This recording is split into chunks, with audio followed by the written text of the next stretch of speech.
എല്ലാ കൂട്ടുകാർക്കും നല്ലൊരു ദിവസം ആശംസിച്ചുകൊണ്ട് നമുക്ക് നേരെ ഗൗതമിന്റെ അളകനന്ദയുടെ ഇന്നത്തെ നല്ലൊരു വിശേഷം കേട്ടാലോ. അങ്ങനെ ഇന്നത്തെ വിശേഷത്തില് സുമംഗല ഗൗതമിന്റെ അടുത്തേക്ക് ചെന്നിട്ട് ഗൗതമിനോട് നിർമ്മലിനെയും പിങ്കിയെ കുറിച്ചുള്ള കാര്യങ്ങളൊക്കെ പറയാണ്. ഇനി ആരൊക്കെ എന്തൊക്കെ എതിർത്തെന്ന് പറഞ്ഞാലും ഞാൻ ആ കാര്യം കൂടെ തീരുമാനിച്ചെന്ന് സുമംഗല പറയാണ്. പിന്നീട് സുമംഗല ഗൗതമിനോട് നിന്റെ അഭിപ്രായം എന്താന്ന് ചോദിക്കുക.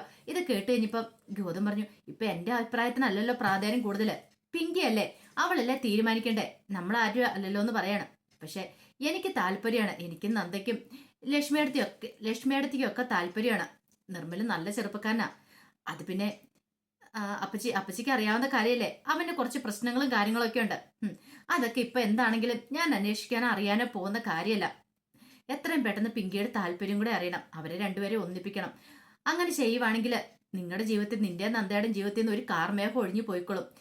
അതാ എനിക്കിപ്പോ ഏറ്റവും ആവശ്യം എന്ന് പറയാണ് എന്നും പറഞ്ഞ് സുമംഗല അങ്ങോട്ടേക്ക് കയറി പോവാ. ഗൗതത്തിന് എന്ത് ചെയ്യണമെന്ന് അറിയില്ല. ഗൗതം ആകെപ്പാടെ വല്ലാത്തൊരവസ്ഥയിലെ മുറിയിലേക്ക് അങ്ങോട്ട് കയറി വരുവാണ്. മുറിയിൽ കയറി വന്നെങ്കിൽ ആലോചിച്ചിട്ട് ഒരു എത്തും പിടിയും കിട്ടുന്നില്ല. ഇരുന്നിട്ട് ഇരിക്കപ്പുറതില്ല, ഇരിക്കാനും പറ്റുന്നില്ല, നിൽക്കാനും പറ്റുന്നില്ല. എന്താ ഒരു സൊല്യൂഷൻ? പെട്ടെന്ന് ഗൗതത്തിന്റെ മനസാക്ഷി ഗൗതത്തിനോടൊന്ന് പറയാ, നീ എന്തിനാ എത്ര ടെൻഷൻ അടിക്കണേ? അവൾ ആരെങ്കിലും കല്യാണം കഴിക്കട്ടെ, അവള് കല്യാണം കഴിച്ച് അവളോട് ജീവിക്കട്ടെ. അങ്ങനെയാണെങ്കിൽ പിന്നെ നിനക്കും നന്ദയ്ക്ക് സൗകര്യമല്ലേ, നീക്ക് നിങ്ങളുടേതായ സ്വസ്ഥതയോടെ ജീവിതം നയിക്കാലോ. പെട്ടെന്ന് ഗൗതം പറഞ്ഞു, അതെങ്ങനെ ശരിയാവും? ആരുടെയും തലയിലേക്ക് പിങ്കിനെ കെട്ടിവെച്ചിട്ട് കാര്യമുണ്ടോ? അവൾക്കൊരു ഭാവിയുള്ളതല്ലേ. നിർമ്മലിനെ പോലെയുള്ള ക്രിമിനലിന്റെ തലയില് അവളെ കെട്ടിവെക്കാൻ പറ്റുമോ? നീ ഇപ്പൊ ഇത് സമ്മതിച്ചില്ലെന്ന് വെച്ചോ, നാളെ ഈ വീട്ടിലുള്ളവരെല്ലാം നിനക്കെതിരോ, അപ്പൊ നീ എന്ത് ചെയ്യും? ഗൗതം ഇങ്ങനെ ആലോചിക്കുവാണ്. അത് ശരിയാണ്, ഒരു പക്ഷെ താൻ സമ്മതിച്ചില്ലെങ്കിൽ നാളെ എല്ലാരും തനിക്കെതിരെ തിരിയും. അപ്പൊ തനിക്ക് ചിലപ്പോ ഒരു കാര്യം പറയാൻ കാണത്തില്ല. അത് മാത്രല്ല, അവരെല്ലാരും പഴിക്കുകയും ചെയ്യും, തന്നെക്കുറിച്ച് മോശമായിട്ട് രീതി പറയുകയും ചെയ്യും. തനിക്ക് എന്തെങ്കിലും ഒരു ഗൂഢാലോചന കാണും. അതുകൊണ്ടാണ് പിങ്കിയെ കല്യാണം കഴിപ്പിച്ചു വിടാതെ ഇങ്ങനെ പിടിച്ചു നിർത്തിയേക്കുന്നതെന്ന്.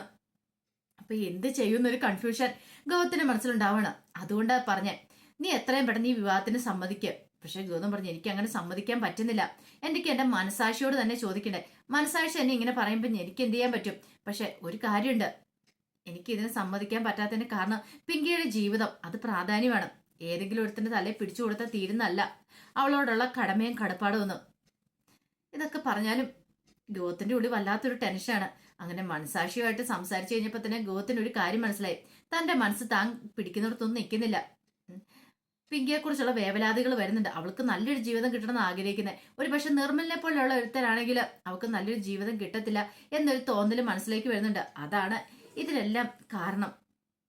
പിന്നീട് അരുന്ധതി, മോഹിനിയെ, ലക്ഷ്മി എല്ലാരും കൂടെ സംസാരിച്ചോണ്ടിരിക്കണം. അപ്പൊ നന്ദയും മഹേശ്വരും ഉണ്ട്. ആ സമയത്ത് ലക്ഷ്മി അരുന്ധതി വിളിച്ചു, അല്ല ഏട്ടത്തേക്ക് ഈ നിർമ്മലിനെ കുറിച്ച് എന്താ അഭിപ്രായം എന്ന് ചോദിക്കാം. അങ്ങനെ ചോദിച്ചാൽ ഇപ്പൊ എന്താ പറയണേ? എനിക്ക് എന്താണ് നല്ല അഭിപ്രായം തന്നെയാന്ന് പറയാം. മഹേശ്വരൻ പറഞ്ഞു, എനിക്കും അതേ അഭിപ്രായം തന്നെയാ ഉള്ളതെന്ന് പറയാം. മോഹിനി പറഞ്ഞു, എനിക്ക് അത്ര വലിയ നല്ല അഭിപ്രായമൊന്നുമില്ല. എങ്ങാണ്ടോ കിടക്കുന്ന ഒരുത്തിനെ കൂട്ടിക്കൊണ്ട് വന്നിട്ട് അർജുന്റെ ഷേപ്പ് ഉണ്ടെന്നും പറഞ്ഞുകൊണ്ട് അർജുന്റെ സ്വഭാവം ആവണമെന്നില്ലല്ലോ, അതുകൊണ്ട് എനിക്ക് അത്ര വലിയ ഇഷ്ടപ്പെട്ടൊന്നും ഇല്ല എന്ന് പറയാം. അരുന്ധതി പറഞ്ഞു, അല്ലേലും നിനക്ക് അങ്ങനെയാണല്ലോ. പെട്ടെന്ന് ലക്ഷ്മി പറഞ്ഞു, അത് പിന്നെ മോഹിനിയുടെ കുഴപ്പമെന്ന് വെച്ചാൽ ഇങ്ങോട്ട് അവനെ കൂട്ടിക്കൊണ്ടുവന്ന സമയത്ത് മോഹിനിയോടൊക്കെ അഭിപ്രായം ചോദിച്ചില്ലെന്ന് വെച്ചിട്ടില്ലേ, അതിനകത്ത് ഇത്ര പരിഭവിക്കേണ്ട കാര്യമൊന്നുമില്ലെന്ന് പറയണേ. അതുകൊണ്ട് മാത്രമല്ല എന്ന് പറയാണ്. ഈ സമയത്ത് സുമംഗലയും കൂടെ അങ്ങോട്ട് വന്നു. പെട്ടെന്ന് ലക്ഷ്മി പറഞ്ഞു, അല്ല അതിന്റെ അടുത്തേക്ക് വേറെ കുഴപ്പമൊന്നുമില്ലല്ലോ നിർമ്മലിനെ കുറിച്ച്? എന്ത് കുഴപ്പം? അവൻ നല്ല പയ്യനാന്ന് എനിക്ക് തോന്നണേന്ന് പറയണം. ഇത് കേട്ടത് അരുന്ധിച്ചു, അല്ല ലക്ഷ്മി നീ എന്താ ഇങ്ങനെയൊക്കെ ചോദിക്കുന്നേ? എന്തേലും കാര്യമുണ്ടെന്ന് നിൽക്കും. ചില കാര്യങ്ങളൊക്കെ ഉണ്ടെന്ന് പറയാണ്. അപ്പോഴേക്കും നന്ദ ചാടി പറഞ്ഞു, ഞാൻ പറയാം വല്യമ്മയെന്ന് പറയണം. അതെ, ഈ നിർമ്മലിനെ നമുക്ക് ഇവിടത്തെ ഒരാളാക്കിയാൽ മാറ്റിയാലെന്നൊരു ചിന്ത. അർജുന്റെ ഷേപ്പൊക്കെ അല്ലേ ഉള്ളത്. അപ്പൊ ഇവിടെ നമുക്ക് എന്നും കണ്ടുകൊണ്ടിരിക്കാൻ പാകത്തിന് അവനെ ഇവിടെ നമുക്ക് നിർത്തിയാലോ? ഇത് കേട്ടതും മഹേശ്വരൻ പറഞ്ഞു, അതെങ്ങനെ ശരിയാവും? അവൻ ഇവിടെ നിൽക്കണ്ടേ? അവനും കുറച്ചാൾ കഴിയുമ്പത്തിന് ഇവിടുന്ന് വേറെ വീട്ടിലേക്ക് മാറിപ്പോവല്ലോ. അരുന്ധതി പറഞ്ഞു, അത് ശരിയാ, അവനെ എല്ലാ കാലത്തും നമുക്ക് ഇവിടെ പിടിച്ചു നിർത്താൻ പറ്റില്ല എന്ന് പറയണം. ലക്ഷ്മി പറഞ്ഞു, അത് പറ്റുമെന്ന് പറയണം. എങ്ങനെ അത് പറ്റുന്നതെന്ന് ചോദിക്കുകയാണ്. അല്ല, നന്ദമോളും സുമംഗലും ഞങ്ങളെല്ലാം ചേർന്ന് ഒരു തീരുമാനം എടുത്തിട്ടുണ്ടായിരുന്നു, അത് പറയാൻ വേണ്ടിയിട്ടായിരുന്നു. നിർമ്മലിനെയും പിങ്കിനെയും കൂടെ നമുക്ക് ഒന്നിപ്പിച്ചാലോ? എത്ര കാലം എന്ന് വെച്ചാൽ പിങ്കിമോൾ ഇങ്ങനെ കല്യാണം കഴിക്കാതെ ഒരു വിധവയെ പോലെ ഇവിടെ കഴിയണേ, അതിന്റെ കാര്യമുണ്ടോ? അവരെ ഒന്നിപ്പിക്കുവാണ് ഏറ്റവും നല്ല കാര്യം, അതല്ലെന്ന് ചോദിക്കാം. ഇത് കേട്ട അരുന്ധതി പറഞ്ഞു, നീ എന്തൊക്കെയാണ് ലക്ഷ്മി പറയണെന്ന് ചോദിക്കാം. അല്ല, സുമംഗലടുത്തേയും കൂടെ പറഞ്ഞ ഇങ്ങനെ ഈ കാര്യങ്ങളൊക്കെ ഞങ്ങൾ ആലോചിച്ചപ്പോ നല്ല കാര്യമാണെന്ന് തോന്നി. നന്ദ പറഞ്ഞു, അല്ല വിധവയെ പോലെ ഇങ്ങനെ കഴിയുന്നേക്കാളും ഭേദമല്ലേ? പോരാത്തിന് പിങ്കിക്കാണ് നിർമ്മലിനോട് ഒരു ചെറിയ താല്പര്യം ഉണ്ടെന്ന് തോന്നേ. അങ്ങനെയാണെങ്കിൽ ഈ വിവാഹം നടത്തി കൊടുക്കുന്നതല്ലേ വല്യമ്മ നല്ലതെന്ന് ചോദിക്കാം. മോഹിനി പറഞ്ഞു, ഫസ്റ്റ് നല്ല കാര്യമായിപ്പോയി. അങ്ങനെ എങ്ങാനും സംഭവിച്ചാൽ നാളെ നാട്ടുകാരെന്താ പറയണമെന്നറിയാവോ? വീട്ടിൽ കയറി വന്നിട്ട് അനാവശ്യം കാണിച്ച് ഇപ്പൊ അവളെ ഗർഭിണിയാക്കിയെന്നോ പറയത്തുള്ളൂ. ഈ പറയുന്ന സരോഗസ് ചെയ്ത് നന്ദയുടെ ഗോത്തിന്റെ കുഞ്ഞാണ് അവളുടെ വയറ്റ് വളരുന്നൊന്നും ആരും പറയത്തില്ല. ആൾക്കാർ പല അനാവശ്യങ്ങളും പറഞ്ഞു നടക്കുമെന്ന് പറയാം. ഇത് കേട്ട അരുന്ധതിക്ക് ദേഷ്യം വന്നു. ദേ മോഹിനി, ഒരക്ഷരം പോലെ നീ മിണ്ടിപ്പോയക്കില്ല. നിന്റെ കർണം ഞാൻ പൊളിക്കും അറിയാലോ. അവളൊരു കണ്ടുപിടുത്തം കൊണ്ട് വന്നിരിക്കുന്നു. നിനക്ക് നാണമുണ്ടോ ഇത്ര വൃത്തിയായിട്ട രീതി ചിന്തിക്കാനായിട്ട്? അല്ല, അത് പിന്നെ അരുന്ധതി നാട്ടുകാര് പറയുന്ന പോലും ആദ്യം നീ ആയിരിക്കും പറയണേ, എന്നിട്ടല്ല നീ മറ്റുള്ളവരുടെ മേത്തേക്ക് കുറ്റം ചാരുന്നേ. ഒന്ന് മിണ്ടായിരുന്നാ മതി അവിടെ എന്ന് പറയണ.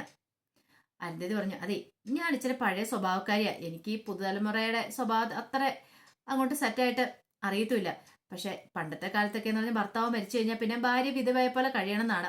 അത് കേട്ടത് മഹേശ്വരൻ പറഞ്ഞു, അത് പണ്ട് കാലമല്ലേ, ഇന്നത്തെ കാലത്ത് അങ്ങനെയൊന്നും ഇല്ല അടുത്തെന്ന് പറയാം. അതെനിക്ക് മനസ്സിലാവും, നിങ്ങൾ പറയുന്ന കാര്യങ്ങളൊക്കെ മനസ്സിലാവും. അങ്ങനെ ഇരിക്കണമെന്ന് ഞാൻ ആരോടും നിർബന്ധം പിടിക്കാനും പോകുന്നില്ല. പെട്ടെന്ന് നന്ദ പറഞ്ഞു, എത്ര കാലം എന്ന് വെച്ചാ വല്യമ്മ ഇങ്ങനെ പിങ്കി ഇങ്ങനെ തനിച്ചിരിക്കുന്നത്, പിങ്കിക്ക് ഒരു കൂട്ടൊക്കെ വേണ്ടേന്ന് ചോദിക്കണം. ഇത് കേട്ട സുമംഗൽ പറഞ്ഞു, അത് ശരിയാ, അതാ ഞാൻ പറഞ്ഞു ഞാൻ ഇങ്ങനെ ഒരു നിർദ്ദേശം വെച്ചത്. എപ്പോഴാണെങ്കിലും പിങ്കി കല്യാണം കഴിച്ചു പോകും. അപ്പൊ അത് നിർമ്മലിനാണെങ്കിൽ പിന്നെ നമുക്കും കണ്ടുകൊണ്ടിരിക്കാം, അവരിവിടെ നിൽക്കുകയും ചെയ്യാലോ. അങ്ങനെ അവരൊരു തീരുമാനത്തിൽ എത്താൻ നിൽക്കുകയാണ്. ഈ സമയത്ത് അരുന്ധതി പറഞ്ഞു, ഇനിയിപ്പൊ പിങ്കിയോടും കൂടി ചോദിക്കട്ടെ. പിങ്കിയോട് ചോദിച്ചാൽ അവളുടെ അനുമതിയല്ലേ നമുക്ക് വേണ്ടത്, അവളുടെ അഭിപ്രായം ചോദിക്കാം, പിന്നീട് ഗൗതമിനോടും ഒക്കെ ചോദിക്കാന്ന് പറയുന്നുണ്ട്. ഈ സമയം ഗിരിജ മുറിയിലേക്ക് കയറി ചെല്ലുവാണ്. പിങ്കി അവിടെ ആലോചിച്ചോണ്ടിരിക്കുക. എന്താ ഭയങ്കര ആലോചന, എനിക്ക് എന്താ ആലോചിച്ചു കൂടെന്ന് ചോദിക്കാം. ആലോചിച്ചോ, നിനക്കെതിരെയുള്ള ഗൂഢാലോചന താഴെ നടക്കുന്നുണ്ടെന്ന് പറയണ. എനിക്കെതിരെ? അതെ, 3 പേരാ പ്രധാനികള്. ആരൊക്കെ? ആ നന്ദേ, ആ അരുന്തേടത്തിയും പിന്നെ നിന്റെ ലക്ഷ്മി അമ്മയെന്ന് പറയണേ. അതെന്താ അവര് ഗൂഢാലോചന നടത്തുന്നത് എനിക്കെതിരെ? നിന്നെ കല്യാണം കഴിപ്പിച്ചു വിടാനായിട്ട്. കല്യാണം കഴിപ്പിക്കണം എനിക്കോ? എനിക്കിപ്പോ കല്യാണമൊന്നും വേണ്ട. അത് നീ മാത്രം പറഞ്ഞിട്ട് കാര്യമില്ല. അവന്റെ നില കല്യാണം ഏതാണ്ട് ഉറപ്പിച്ച സ്ഥിതിയിലെ കാര്യങ്ങളൊക്കെ മുന്നോട്ട് പോയിക്കൊണ്ടിരിക്കണേ. ആരോട് ചോദിച്ചിട്ടാന്ന് ചോദിക്കുവാണ്.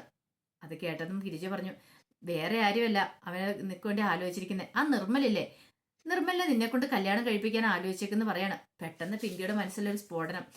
പിങ്കിയുടെ മനസ്സിലേക്ക് താനും അർജുനും തമ്മിലുള്ള നല്ല നല്ല നിമിഷങ്ങളൊക്കെ കടന്നു വരുവാണ്. അതൊക്കെ ഓർത്ത് കഴിഞ്ഞപ്പോൾ എന്ത് ചെയ്യണമെന്ന് അറിയത്തില്ല. പിങ്കി വല്ലാത്തൊരു അവസ്ഥയിലേക്ക് പോവാണ്. പെട്ടെന്ന് തന്നെ ഗിരിജ പറഞ്ഞു, കണ്ടില്ലേ, നീ ഈ വീട്ടിൽ നിന്ന് ഒഴിവാക്കാൻ വേണ്ടി നന്ദ ചെയ്ത കൂട്ടിയ പ്ലാനുകളാ ഇതൊക്കെ. അവളുടെ ബുദ്ധി അതിന്റെ പിന്നില്. നിന്നെ ഇവിടുന്ന് എങ്ങനെയല്ലോ ഓടിക്കാനായിട്ട് അവൾ ഈ വഴിയെ കണ്ടെത്തിയുള്ളൂ. അതുകൊണ്ട് ഒരു കാരണവശാലും നീ ഇതിനകത്ത് പെട്ടുപോകരുത്. പിങ്കി പറഞ്ഞു, എന്ത് ചെയ്യണമെന്ന് എനിക്കറിയാം, കാരണം ഇതങ്ങനെ വെറുതെ വിടാൻ പോകുന്നില്ല. എന്നെ ഒഴിവാക്കിയിട്ട് നന്ദിക്കും ഗൗതത്തിനോട് സ്വസ്ഥത സമാധാനത്തോടും കൂടി ജീവിക്കണം എന്നാണെങ്കിൽ അതൊരിക്കലും നടക്കാൻ പോകുന്നില്ലെന്ന് പറയണം. ഗിരിജ പറഞ്ഞു, അത് ശരിയാ മോളെ, എന്താ വെച്ചെന്ന് വെച്ചിട്ടുണ്ടെങ്കിൽ എത്രയും പെട്ടെന്ന് തന്നെ ചെയ്യണം. ഇനി അമാന്തിച്ചുകൂടാ, ഇനി താമസിപ്പിച്ചിട്ടുണ്ട് കാര്യങ്ങളൊക്കെ നമ്മുടെ കൈവിട്ടു പോകുന്നു പറയാണ്. പിന്നീട് ഗൗതത്തിന്റെ അടുത്തേക്ക് ലക്ഷ്മിയമ്മ സുമംഗലയും കൂടെ വരികയാണ്. വന്നിട്ട് ലക്ഷ്മിയമ്മ ചോദിച്ചു, അല്ല സുമംഗല നിന്നോട് കാര്യം പറഞ്ഞില്ലായിരുന്നു ചോദിക്കും. പറഞ്ഞായിരുന്നു, നിന്റെ അഭിപ്രായം എന്താന്ന് ചോദിക്കുകയാണ്. അപ്പോഴേക്കും നന്ദ അങ്ങോട്ട് വന്നു. പിങ്കി അങ്ങോട്ടേക്ക് വരുവാണ്. പക്ഷെ പിങ്കിനെ നന്ദ കണ്ടുമില്ല. അവർ രണ്ടുപേരും വന്ന് നിൽക്കുന്ന ഈ പറയുന്ന ലക്ഷ്മിയമ്മയാണെങ്കിലും ഗൗതമാണെങ്കിലും കണ്ടുമില്ല. അല്ല, അവളുടെ കല്യാണത്തെക്കുറിച്ച് എന്താ അഭിപ്രായം? അവളെ കെട്ടിച്ചു വിടുന്നതുകൊണ്ട് എനിക്ക് കുഴപ്പമൊന്നുമില്ലെന്ന് ഗൗതം പറയാം. അത് പക്ഷെ ഒരു നല്ല പയ്യനെ കൊണ്ടായിരിക്കണം. ഈ നിർമ്മലിനെ പോലെയുള്ള ക്രിമിനലിനെ കൊണ്ടാണോ അവളെ കല്യാണം കഴിപ്പിക്കാൻ പോകുന്നത്?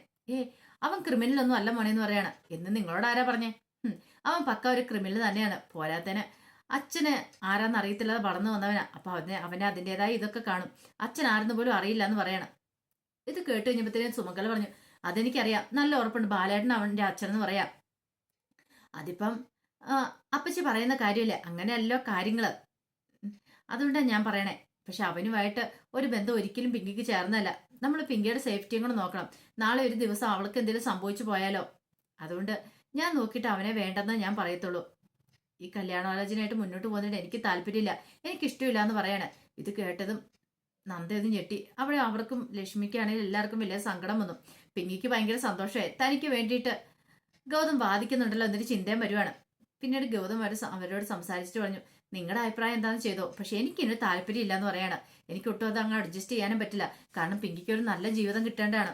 ഭർത്താവില്ലെന്ന് കരുതിയിട്ട് അവളുടെ ജീവിതം വെറുതെ ആർക്കെല്ലാം കൊണ്ട് ഹോമിക്കാനുള്ള അല്ലെന്ന് പറയാണ്. എന്നും പറഞ്ഞിട്ട് ഗൗതം അങ്ങോട്ട് കയറി പോവാ. ആ സമയത്ത് നന്ദ എന്ത് ചെയ്യണമെന്ന് അറിയത്തില്ല. മുറിയിലേക്ക് പോകുമ്പോഴത്തേനും പിങ്കി അങ്ങോട്ട് വന്നു. പിങ്കി വന്നിട്ട് പറഞ്ഞു, നിനക്കാണോ എത്ര ആവശ്യം എന്നെ ഈ വീട്ടിൽ നിന്ന് അടിച്ചോടിക്കാനായിട്ട്? നീ എന്തൊക്കെയാ പിങ്കി പറയണെന്ന് ചോദിക്കും. എനിക്കെല്ലാം മനസ്സിലാവുന്നുണ്ട്. എന്നെ ഇവിടുന്ന് നിന്ന് ഓടിച്ചിട്ട് ഇവിടെ രാജ്ഞിയായിട്ട് വാഴാൻ നിന്റെ ഭാവമില്ലേ, അതൊരിക്കലും നടക്കാൻ പോകുന്ന കാര്യമല്ല. പിങ്കി ആരാ നിന്നെ കാണിച്ചു തരാം എന്നും പറഞ്ഞിട്ട് പിങ്കി നന്ദനെ വെല്ലുവിളിക്കുകയാണ്. അപ്പൊ അതിന്റെ വിശേഷങ്ങളൊക്കെ എന്ന് കണ്ടത്. ഇതിന്റെ ബാക്കി വിശേഷങ്ങളുമായിട്ട് വൈകുന്നേരത്തെ പ്രൊമോയി വരാട്ടോ. ഒരിക്കൽ കൂടി എല്ലാവർക്കും നല്ലൊരു ദിവസം ആശംസിച്ചു നിർത്തുന്നു. നന്ദി.